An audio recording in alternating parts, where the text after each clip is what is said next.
Publicity స్టంట్లు చేస్తున్నారు. ఎక్కడ కూర్చొని ఒడ్డెమ్మడు కూర్చొని, లోపల మాత్రం చచ్చేవాడు చేస్తున్నాడు, ఏడ్చేవాడు ఏడుస్తున్నాడు. ట్యాబ్లెట్లు ఇస్తే ఎవరికి తగ్గిద్ది? డాక్టర్ పర్యవేక్షణ లేకుండా ఒక 100 మంది వాంబే కాలనీ లేదా విజయవాడను గొడ్డుపోయింది డాక్టర్ల కోసం.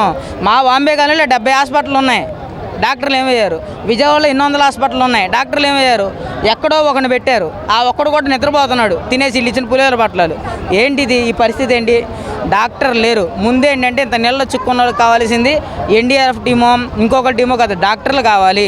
జ్వరాలతో ఉన్న చిన్నపిల్లలకి పైనుండి పడిపోతున్నారు. ఎన్డీఆర్ఎఫ్ టీం వాళ్ళు ఏమో సరుకులు మోసుకెళ్తున్నారు కానీ ముసలోళ్ళు మోసుకెళ్ళట్లేదు. ఎప్పుడో ఏడ్చి గగ్గోలు పెడితే కానీ ఎవడో ఒకడు వెళ్తున్నాడు, హృదయం ఉన్నోడిని తీసుకొస్తున్నాడు, ఎక్కించుకెళ్తున్నాడు. ఇన్ని వేల మంది ఇక్కడ రోడ్డు మీద ఎందుకున్నారు? పునరావాస కేంద్రాలు ఏమైనాయి? ఆ రోడ్డు మీద అంతమంది అంత జనాల పాపులేషన్ వెళ్తున్నారు అనుకుందాం, బాగానే ఉంది. ఆ చివర ఆపేశారు పోలీసులు, ఈ చివర ఆపేశారు. ఇన్ని వేల మంది పైకి ఎక్కారు. వీళ్ళ పునరావాస కేంద్రాలు అయ్యి టాటర్లు తిరుగుతున్నాయి ఖాళీగా. లోపలికి టాటర్లు పంపిస్తున్నారు, ట్యాబ్లెట్లు తెచ్చాను, గంట నుండి మొత్తుకున్నా. లోపల పిల్లలు ఉన్నారు సార్, 20 ట్యూషన్లు ఉన్నాయి. 20 ట్యూషన్లో దాదాపు 380 మంది పిల్లలు ఉన్నారు. వాళ్ళకి బట్టలు, ట్యాబ్లెట్లు, బియ్యం తీసుకొచ్చామంటే ఇనే దిక్కులేదు. జనాలు కూడా ఏమయ్యారంటే ఇస్తున్నారు కానీ ప్రతిదీ పట్టుకున్నారు. కక్కుర్తి. ఎందుకు సార్ ఇంతమంది జనాల్లో ఏముంది? ఒక్కడు కూడా సరిగ్గా లేడు సార్. మొత్తం ఎవరికాడు చెడిపోయింది. ఆ చివరి చూస్తే, ఆ జనాలు చూస్తే నాకు భయం వేస్తుంది. వెళ్తే ఊపిరాడకు తెచ్చిపోతానేమోనని. అలా ఉంది సార్. మా బతుకులే ఉంది చెప్పుకొని కాసేపు అర్థమే కానీ ఎవడైనా గవర్నమెంట్ చూస్తే మెల్ల మీద పెట్టేస్తాను నన్ను ఈ మాటలకి. అంటే ఇదేంటంటే ఉక్కు పదంతో అణిచివేసే పద్ధతులు కానీ నోరు నొక్కుకొని ఉన్నాం. కానీ ఏది ఎన్డీఆర్ఎఫ్ టీం ఈ 5 పడవల తిప్పేది? ఇంత పాపులేషన్ ఉంది, 5 పడవల, ఒక డాక్టర్ లోపల ట్యాబ్లెట్లు మీరు ఇచ్చేది.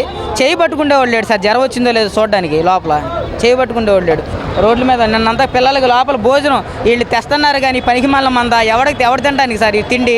వీళ్ళు తెచ్చే ప్రతి ఫుడ్ ప్యాకెట్ రోడ్డు మీద ఇసిరిబారు నవ్వుతున్నాడు, తింటలేదు, ఆకలితో మునుకుంటున్నాడు కానీ వాసన చూస్తున్నాడు, అది పోతుంది పడేస్తున్నాడు. ఎందుకు పనికిరాని ఫుడ్ ప్యాకెట్లు ఇస్తున్నారు?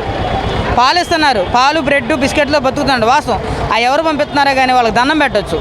ఇంకా మన అధికారులు ఇంకా జాగ్రత్తలు తీసుకోపోవడమే కారణం. అది తీసుకుంటూ మళ్ళీ పైనుండి ఎందుకు వచ్చిందండి వరద? ఆగిపోయిన వరద రోడ్లన్నీ ఎండిపోవడానికి రెడీగా వచ్చినాయి. మళ్ళీ నీళ్లు పెరగడానికి కారణం ఏంటి? అంటే ఇన్ని రోజులైనా కళ్ళు మూసుకుపోయి ఉన్నారా? ఇన్ని రోజులైనా మా బాధలు మీకు ఎక్కలేదా? వస్తున్నారు పేరుకి. చంద్రబాబు నాయుడు గారు వచ్చారు, తర్వాత మంత్రులు వచ్చారు, ఎమ్మెల్యేలు వచ్చారు, తిరుగుతున్నారు. అన్నీ ఏంటంటే మాటలు చెప్పి వెళ్ళడమే ఉంది. లోపల ఏది సరైన వసతులు లేదు సార్. వస్తున్నాయి వసతులన్నీ దగ్గరికి వస్తున్నాయి కానీ ఉపయోగపడినవి. మన దీపావళి టపాకాయలు పనికిరాని మంచి బాక్సులు పెట్టి అమ్ముతారు చూసారా, కొనుక్కొని వస్తారు ఇంటి దగ్గరికి పేలవ చూసారా, అలాగుంది పరిస్థితి. మొత్తం చూశారు కదా, మొత్తం నీళ్ళు ఎడు చూసినా మెడిసిన్ అందట్లేదు. గవర్నమెంట్ హాస్పిటల్ కూడా ఓపెన్ చేయలేదు. ఏంటంటే నీళ్ళు వెళ్ళిపోయినాయి అంటున్నారు. నీళ్లు డ్రై ఏరియాలో హాస్పిటల్ ఉన్నాయి, అక్కడికైనా తీయొచ్చు. డాక్టర్లు ఏరైనా ఇంతకీ ఒక్కడేటి డాక్టరు? ఒక్క డాక్టర్ అయినా బోటు మీద తిరుగుతున్నాడా? ట్యాబ్లెట్లు పట్టుకొని అక్కడ చివరి అంబులెన్స్లు పెట్టుకొని కూర్చున్నాడు కాళ్ళ దగ్గర నీళ్ళు రాకూడదని. ఇదేం సేవ? జగన్మోహన్ రెడ్డి గారు ఇంట్లో దిగాడు, ఏ సీఎం అని దిగాడు, ఏ ఎమ్మెల్యే ఎంపీ అని దిగాడు అన్న. చంద్రబాబు నాయుడు గారు కూడా దిగారు అన్న. మా ఇంటికి వచ్చారా? బాంబే కానీ వచ్చారు, రాలా, ఎవరు రాలా. ఒక జగన్మోహన్ రెడ్డి గారు. అదే జగన్మోహన్ రెడ్డి గారు ఈ రోజు ఈ పరిస్థితి ఉన్నది కాదు. అదే జగన్మోహన్ రెడ్డి ఈ పరిస్థితి ఉన్నది కాదు. వాలంటీర్ ద్వారా అందే అందరికి. ఏంది ఏమున్నాయి చెప్పండి? అది డ్రోన్స్ ద్వారా మేము ఆహారం అందినాయి. డ్రోన్స్ ద్వారా ఎవరికి అందినాయి? ఉన్న వాళ్ళకి అందినాయా? పేదలకు అందినాయా?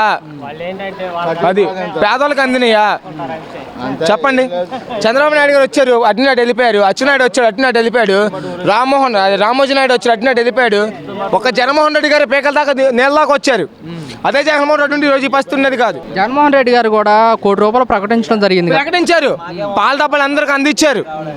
అది అందించడం తప్పు. మనం జగన్మోహన్ రెడ్డి గారు చేశారు, చేయడానికి చేశారు. ₹1 అంతకు మించే చేశారు ఆయన. అది అయితే ప్రభుత్వం బాధితులకు ఎలాంటిది అంటే అసలు ఈసారి ఓట్లు ఆడడానికి వస్తే కొడతారు కూడా, అది వాస్తవంగా. సరే ఓట్లు ఆడడానికి వస్తే చొప్పులు ఇసిరేస్తారు మీదకి, జనాల మీద.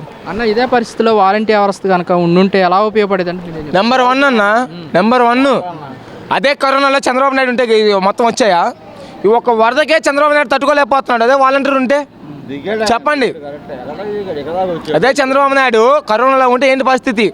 అది కూడా చెప్పండి. బాధితులకు నేను అండగా ఉంటానని సీఎం చంద్రబాబు నాయుడు చెప్తున్నాడు. ఏం చేశారు? ఇగో మా డబ్బులతో మేము కొనుక్కొచ్చుకుంటున్నాం, మా సొంత డబ్బులతో మేము కొనుక్కొచ్చుకుంటున్నాం. బాంబే కాలనీ మొత్తం ఏం చేశారు? మొత్తం మునిగిపోయింది. ఏం చేశారు? ఎవరు వచ్చింది 40 బోట్లు పంపించాను, కనీసం 10 బోట్లు కూడా రావట్లే. అంటే బోట్ల ద్వారా బాధితులు అందరినీ సురక్షితంగా ప్రాంతాలకు తరలి పోనీ, ఇప్పుడు నువ్వు లైవ్ చూపించెయ్యి, నువ్వు లైవ్ చూపించి ఒకసారి ఇది కొట్టి, ఇదిగో ఇదే బోటు ద్వారా అయితే ఎటువంటి ఉపయోగం లేదండి. ఇదిగో ఇదే బోట్. బోట్లు ఎవరు అక్కడ బోట్లు పెట్టుకుని కూర్చున్నారు, ఎవరు రావట్లా. మరి ఇయ్యానా బోట్లు? 3 రోజుల నుంచి ఇక మా పరిస్థితి చంద్రబాబు నాయుడు గారు పంపించిన బోట్లు అయ్యానా చెప్పనా? అంటే అన్న మీకు పునరావాస కేంద్రాలు కానీ అలాంటి ఏమన్నా నా కొంపలు మునిగిపోయి ఉన్నామన్నా, వేరే వాళ్ళ ఇళ్ళకెళ్ళి బతుకుతున్నాం మేము. మా కొంపలు మునిగిపోయి ఏం చేశారు వచ్చి చూపించుకోని. సింగనగరం, పైకాపురం, గొల్లపూడి, రాయనపాడు అటు వెళ్ళి ఏమైపోయినాయి, అటు బుడిమెట్లో కూడా కొట్టుకుపోయినాయి అని అడగండి వాళ్ళని. ఒక వాటర్ ప్యాకెట్ లేదు, ఒక మంచినీళ్ళు లేదు వాళ్ళు ఇచ్చింది. ఎంతో కొంత ప్రజలకు సాయం చేయాలిగా. మరి ఎవడన్నా వచ్చారా? ఎవరు రాలేదు కదా. మరి వస్తే చెప్పుకుంటారు, రాందేం చెప్పుకుంటారు. ఈ డ్రైనేజీల్లో గడితే బుడిపోక ఏముంది. ఎవళ్ళైనా దాన్ని డ్రైనేజీ కట్టే ముందే ఈ అధికారులు కట్టనీయకుండా చూసుకోవాలి. మరి కట్టినాక ఏం చేస్తారు? బూడిపోతాయి, కొట్టుకుపోతాయి. అది సిబిఐ వాళ్ళు దర్యాప్తు చేస్తున్నారు కదా, ఎవడు అయినా వాళ్ళు తెలుస్తారు. చెప్పానుగా, ఎవరు జగన్ మంచి చేస్తే జగన్ అంటారు, చంద్రబాబు నాయుడు చేస్తే చంద్రబాబు నాయుడు అంటారు, నువ్వు మంచి చేస్తే నిన్ను అంటారు, నేను చెడు చేస్తే నన్ను అంటారు. అది విమర్శ, ప్రతి విమర్శ ఉంటుంది. వాళ్ళు ప్రజలు చూడాలి కదా, చూస్తున్నారు. దెమ్మ పోయిందనుకో కృష్ణా నదికి అల్లకల్లాలం అయిపోతుంది, ఇక దిగువకి వెళ్ళిపోతాయి ఇక మొత్తం. మళ్ళీ ఎండాకాలం వచ్చి వరద తగ్గిపోయినా కాగుతుంది అంతే. అయితే పోలీసులు కూడా చెప్తున్నారు దీని మీద మాకు సరైన సమాచారం లేదు, మేము ఇన్వెస్టిగేషన్ కూడా చేస్తున్నాం అని కూడా చెప్పండి. వాళ్ళే సిబిఐలకు అప్పచెప్తే చేస్తారు, వాళ్ళే అప్పుడు బయటపడతాయి అన్నీ. వాళ్ళ ఏం జరగలేదు. బుడివేరు కృష్ణా నది మొత్తం ఊర్లు మునిగిపోయి వందల మంది కొట్టుకుపోయేవాళ్ళు. అది సిబిఐ వాళ్ళు తేలుతారు, నువ్వు నేను చెప్పేది కాదు కదా. ఎంక్వైరీలో తేలుద్ది ఏదైనా యథార్థం అనేది. ఎవడన్నా బయటకు వచ్చారా? ₹10 ఇచ్చారా? ₹10 ఇచ్చారా? మిగతా వాళ్ళందరూ ఎక్కడ ఉన్నారు? 16 నియోజకవర్గాల్లో నిలబెట్టారు కదా. పార్టీ ఏదన్నా కానీ జనాలకు ఆపద వచ్చినప్పుడు ఆదుకునేవాడే రాజకీయ నాయకుడు, అంతేనా కాదా? దానికి జనాలు చెప్తారు దాన్ని, మరి నేను నువ్వు చెప్పేది కాదు. అది కనపడుతుంది కదా. వాతావరణ శాఖ బాగా ఇచ్చింది, అనూహ్యమైన వరద ఒకేసారి అన్ని పక్కల వచ్చింది. అసలు విషయం, మనం ఖమ్మం ఎంత మునిగింది, ఆ చెరువులన్నీ దిగొచ్చి మన ఆంధ్రప్రదేశ్ మీదకి వెళ్లాల్సిందేగా నీళ్లు. మున్నేరు వాగెట్ వెళ్ళాలి, కృష్ణా నదిలో కలవాలి. కృష్ణా నదికి ఎంత వరద వచ్చింది పైనుంచి? ఎన్ని సంవత్సరాల క్రితం వచ్చింది? అది 121 సంవత్సరాల క్రితం ఇంత కూడా రాలా. ఇప్పుడు దాన్ని మించి వచ్చింది. అది ఎదురుదని, ఇది ఎదురుదని, అన్ని ఎదురుదంటే 4 పక్కలా కమ్మితే ఏం చేస్తారు?